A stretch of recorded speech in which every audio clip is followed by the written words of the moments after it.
The government has slashed excise duty on petrol to 3 rupees per litre and exempted diesel fully from it to help oil marketing companies like HPCL, BPCL and IOC deal with the rising global crude prices amid the war in West Asia.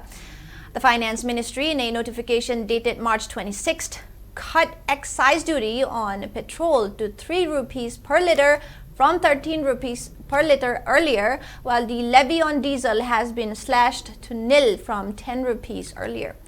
The duty cuts will be effective immediately.